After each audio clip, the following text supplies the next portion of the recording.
Hey music fans! As a roadie, I had this great opportunity to tour with all these bands. I wrote a book about my experiences on the road, and it was the #1 new release on Amazon and Bios, and it's now sold millions of copies on Kindle. I'm Joel Roadie, and this is my podcast, Party Like a Rock Star.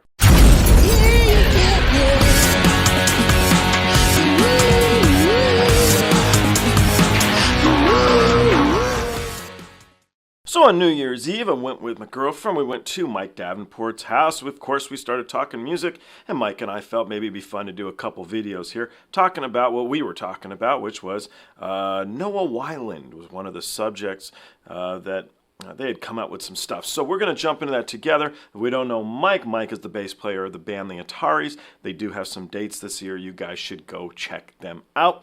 I also brought in a second guest. His name is Maxi Williams. I tour with Maxie. Max toured for years and years and years with Scott Weiland. He was one of his closest friends. I'll introduce Maxie just in between the two. Anyway, let's jump into this one with Mike. Let's do it.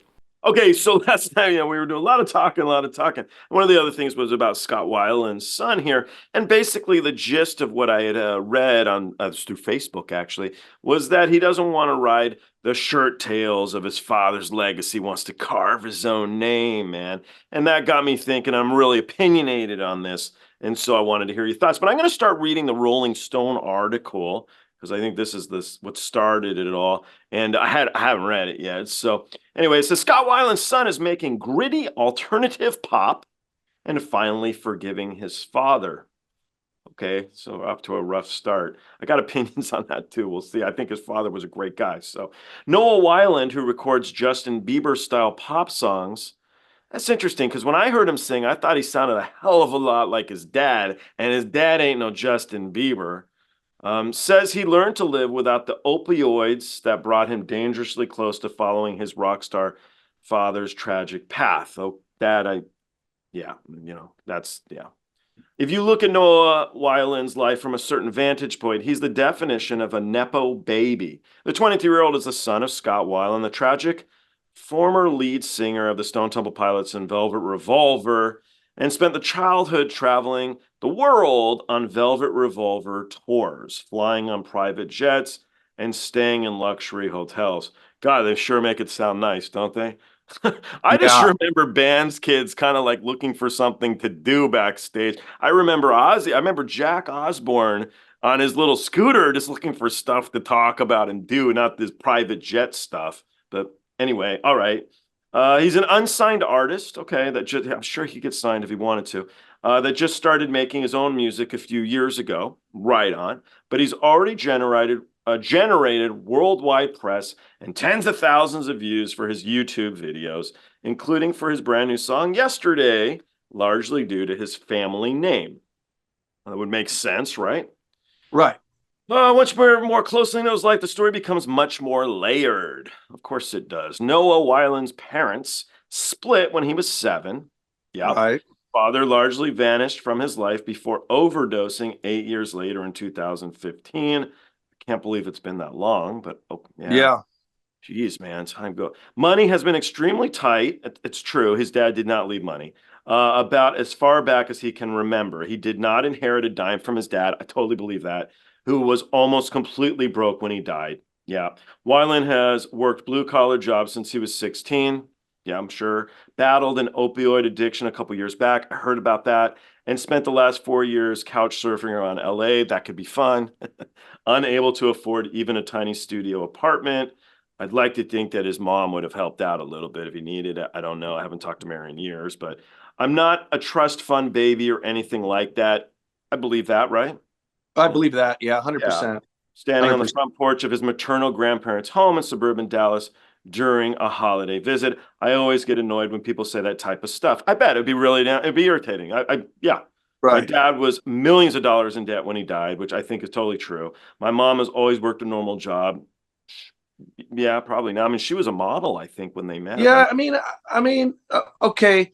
He's painting a picture for us, right? So let's get that straight. He's painting a picture. Does he not use his dad's name for everything? Absolutely. We're only talking about him right now because of who his father is, right? So The only reason Rolling Stone is writing articles about him or talking about him. Now, somehow, somewhere along the way, he's gotten a publicist right now who's getting him these great interviews, because this isn't the only interview, and it's all happening right now at once. Which is a good point, because it is Rolling Stone. It is the top of the food chain. So that's actually that makes sense, like big time. There's more at play here. There's some managers decide to take him on, hired a publicist, and he doesn't have a record deal right now, but you can be damn well sure that they're looking for one right now, the right record deal to do that. As far as his father, who was a great guy, the little bit that I interacted with him, was an amazing singer and a really nice guy. And I know you worked with him, and yeah. I played shows with him. And so I know that, you know that. But life is complicated and life is messy, right? And he divorced. He had a drug problem. He divorced Noah's mom, and he married another woman. So then you have to start thinking about who he was married to when he died. That's the person who inherits the money, right? So she inherited, and I don't know her. I never met her. I don't know anything about her. I don't know anything about her. I'm just saying, because I know about marriage and I know what happens when somebody dies, and that's who. So there's a good reason there why Noah didn't have money and things like that. But is he absolutely using his dad's name? Absolutely. Okay, so to finish up, so what he goes on to say, and this is the part that I thought was interesting to me, was, and truthfully, even if my dad's estate ever does get out of debt, I don't even want that money. I want to make a career out of myself as much as possible. So here's the part where I wear the opinionated hat. My opinion is, fuck all that, dude. If you've got a way to get ahead, you do it, dude. You do it. The deal is he probably, I don't know how that works, right? So I would say that all he has is that he's his son and he's a musician, right? And so I think he's got to use that. I think he says that because it sounds good and somebody's telling him to say that, but I don't think that there's money that's ever going to come down the pipeline to him, right? He's not Francis Bean Cobain. He's not, he's not Jacob Knoll. He's not, going to, his mom wasn't married to Scott when Scott died. And so whatever was settled long before he died. Right. So he's got to use what he's got to make something in the world. And let's hope, his past behavior, he was in that nepotism super group, right, with Slash's kid and Robert Trujillo's kid, who's amazing, and that guy's got his head on his shoulders. He plays in Suicidal Tendencies now. I think that his behavior in that band, if everything we read is to be believed, was reckless and maybe even a little bit like pretentious, or even he felt like entitled. How's that? That's the word I'm looking for. And so maybe you're a kid. I mean, like really kid, like kid. You're a kid, So that's why I say, what you said was that he was told to say that. I don't know. At 20 years old, I wanted to carve, or I don't know how. I think he's younger than that, but I wanted to carve my own way. But now that I'm 46, hell no, dude. If my dad was more than a car mechanic and he had connections, I would have used hthem. I would have used them. It's a hard world. It's tough. Somebody's behind this, right? That's the one thing about all this stuff is that there's always more nefarious, plots that are happening behind these articles. These articles come out and they want us to believe that he's just everybody's got it wrong about him. And I believe some of it. Some of it people have wrong, and some of it people have dead on, right? That my kids grew up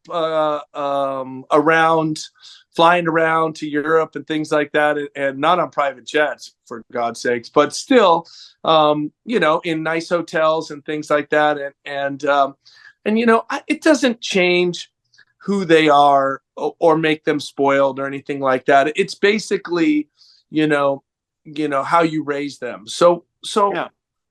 I'd like to believe that you never know how this kid grew up exactly, but we're definitely getting a picture painted for us, if that makes sense. That makes sense. So, what do you think about to broaden it out here? You were talking about Bradley Nowell's son, and Wolfie.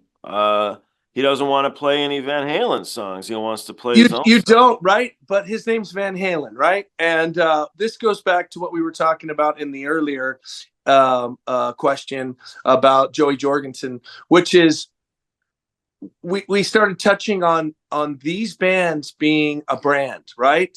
Kiss just did it with their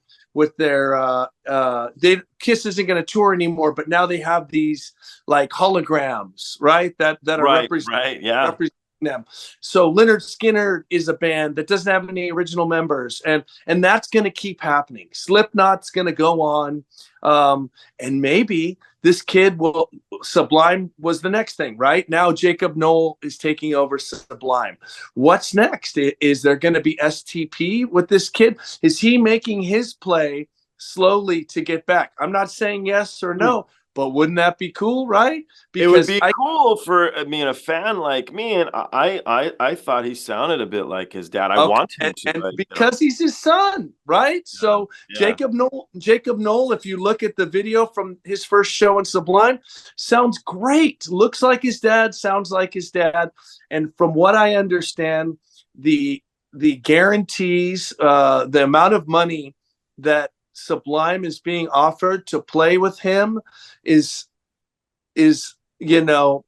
fuck you money, right? So let's just say it like that. So wouldn't that happen to STP's out there playing now with a singer? I'm not sure who is. I don't know if you know or not, but they're out there. You can't blame the DeLeo brothers, right? They're hardworking, great guys, and you can't blame them for wanting to further the brand. But if Noah got his shit together and got up there and was anywhere close to his dad, could you imagine? It would be the Sublime thing all over again. And this is going to keep happening. This is the new trend in music, right? So it's kind of fucking cool, if you ask me, as somebody in a band. You get to see your band live long after you're gone. Or at least it's a romantic thought. It's cool. It's a romantic. That you and I listened to when we were kids, and this is the new age of it with these holograms and all that stuff. An interesting thing. Do you think the Slipknot guys way back in the day, because you partied with them at some point? Yeah, I did a little bit with Joey, at least. Do you think that there was any acumen thinking ahead to what could be with holograms and all of this kind of thing? Absolutely not for any of us. And I don't even think this kind of stuff was, this kind of stuff never happened. Okay, could you imagine, I guess it started happening a little bit with the first one I really heard about was Foreigner. Was people were up in arms about Foreigner. There's no original band members left in Foreigner, yet they still tour, and or Journey's a great example. I love the kid that took over for Steve Perry and Journey, and I love Steve Perry, but it all started with these Tim the Ripper Owens, right, taking over for Judas Priest. You come from a tribute band, and then all of a sudden you're in the band, right? Yeah. And so it just goes to show you that we're in an era now that wasn't before. It wasn't like you saw a Beatles version of the Beatles that kept going. They broke up with integrity. That's what they did. Now there's this new trend towards keeping the band and the brand alive for maybe as long as they can, hundreds of years. Think of it like that. Could you imagine Kiss 100 years from now playing holograms and people going to concerts to see them play? The Kiss versus Godzilla. Yeah, it sounds crazy. Or Slipknot 100 years from now. I don't know. Somebody that's studied music in college and has you get taught about music. Look, there's only 5, 10 artists that maybe every century that you study 100 years later. But could you imagine some form of these artists going 100 years from now? That would be like Beethoven still playing shows right now, some hologram of Mozart or something like that. That'd be super neat. Yeah. All right. Well, thank you for your time. I'm glad we delved into this.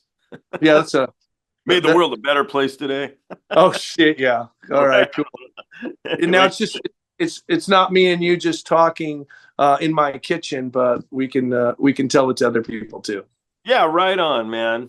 Okay, in between here, I figured we could keep going on. It'd be interesting to hear somebody else's take on this and to see what Noah Weiland's comments are all about. This is Maxi Williams. Maxie is a close friend of mine. Maxie and I toured together with Stone Temple Pilots. Maxie is a monitor mixer. He's toured with Dolly, Parton, Stone Temple Pilots, Marilyn, Manson, Megadeath, Guns N' Roses, Seal, Stained, Tonya, Tucker, Journey, and Five Finger Death Punch, to name a few. Anyway, let's jump us together. Let's see what he has to say. Let's do it. So Noah Weiland, the son of late Stone Temple Pilots frontman Scott Weiland, opened up about his current living situation in a new interview. It was with Rolling Stone, okay? He insisted that he isn't a rich kid and he doesn't want to ride the coattails of his legendary father. So the reason why I wanted to jump into this was, okay, sorry, what? So he doesn't want to. He doesn't want to. Okay, all right, cool. Does not want to. He does not want to. I respect that. Five-string singer cleared up a misconception, common misconception. I am not a trust fund baby or anything like that. I always get annoyed when people say that type of stuff. My dad was millions in debt when he died. My mother has always worked a normal job, and truthfully, even if my dad's estate ever does get out of debt, I don't even want the money. I want to make a career out of myself as much as possible. So I'm reading this and I'm thinking, ride those damn shirt tails, kid. I think it's BS. And I'm wondering what you think first. So what would you say? Ride the shirt tails or carve your own way? Man, I'm kind of, I'm kind of halfway and halfway, because I see it of riding the coattail of my dad is Scott Weiland on all the good sides of that. And then I can see him respecting and go, I want to make my own way. I don't want to be a trust fund baby and here, that type thing. I understand. He ain't a trust fund baby, because I think it's true, right? When Scott passed away, he didn't have money. Exactly. He did not. Yes, right. He did not. Yep. Yeah. And so, and so then it got me thinking even a little more, would Scott have ridden any shirt tail or coat tails or whatever? And I think, like father, like son, I think Scott would have been like, hell no, I want to make it myself. You nailed that. You definitely nailed that, right? Joel. Yeah, sure. So that's what I think. Now, me definitely hit that one, buddy. Yeah, for sure. Because Scott would have been that way. Yeah, for sure, definitely. Because I think it was his stepfather actually, but his stepdad, remember, was a Notre Dame football player, and Scott could throw a football, dude. Yeah, he sat beside me at monitors many a Stone Temple Pilots days. Right. Yeah. So I mean, and he carved his own path totally separate than football, but Scott was really good. I think Scott probably could have played college football if he wanted to. It was really good. Did you ever see that picture? Did you ever see that picture of Scott in his football uniform? No. Like good. Yeah. That's great. I saw that. I was like, wow, damn, he looked really good in a football uniform. So anyway, when I'm thinking, it's so competitive now, and this isn't just to pick on his kid, Noah, it's the bigger picture. So we've got Wolfie, with Van Halen, won't play his dad's songs and everything, wants to make it on his own as a musician. I never worked for Van Halen. I don't think you did either. No, I did not. Nope. Yeah. So again, your last name is Van Halen. Why not throw a couple tracks in there? Will he change his mind as he gets older? Because when you're 20, you've got a lot more ambition to say, I'm doing this by myself. And then when you get a little older, you're like, oh, yeah, if you could help me, I mean, that would be great. Oh, that's true. Yeah. Right. Wolfie's a great musician. So, he definitely has proved a point that he can hold his own. He played bass in Van Halen for a little bit there before his dad died, I think on that last run or whatever. But he definitely he definitely filled the shoes with no problem. And then Noah here, I think he was a very good singer when I heard him with that group, that little super group of the other famous kids of the, and that's the thing that's a bit interesting too, is so you don't want to be associated with your father, even though your last name's the same. It's going to make it a bit difficult. You could change your name like Nicolas Cage did, right? But you don't want to be associated, let's say. That's what the articles are really saying. Yet you join a group where everybody in the group is a kid of a famous rock star. So a little bit difficult. Now, my buddy who I brought on here earlier, what he thought was it's all BS and it's being trumped up by a publicist. And it's all just crap. And so I don't know if that's true. I don't know. Who actually asked the question at the beginning to Noah? Yeah, that's a good point, because he's being interviewed by Rolling Stone. What provoked him to come out with that? Is that the most interesting part of the article? But it's true. They just jump right into it. He mentions then that he got pushed away. It is. It's interesting. So if Rolling Stone was that the most interesting part of the article? I mean, to me, what would be interesting would be STP, even when Scott was alive, had issues with Scott, all right? And so Chester sang, did you do that tour with Chester Bennington? No, I did not. I did a rehearsal or two when he was like at the beginning, but I did not do any runs on it. I went to a couple of the shows. Okay. And then they had the brothers went off and did their own thing with the talk show. Remember that side project talk show? I don't remember if Kretz was involved in that or not. Anyway, what would be really cool here, and this might not just be a Noah thing, but with a lot of these super groups, these huge groups, what if Noah was to go on tour with STP? The brothers, as much as their issues were with Scott and Kretz and everything, I mean, they all did grow up together. The guy is deceased. And I think they understood where they were at a lot of the time. They're obviously super rational, cool guys. I think bringing his kid on board would be super, super cool for both the fan. Definitely. Kind of the same thing with Wolfie playing with Van Halen. But I mean, I'd like to see nothing but positive for Noah and pursue that. That would be really cool if the brothers invited him on to try to do a short run or a run or whatever. And I wonder if they've ever talked about it. That would be really interesting. It'd be good. Yeah, that's a good one. That's definitely a good one. Yeah. All right. That was my biggie. I just wanted to get your 2 cents. And the biggest thing really is what Scott would think about all of it. And I think he'd agree with his kid. Do it yourself, man. Screw him. Oh, yeah, for sure.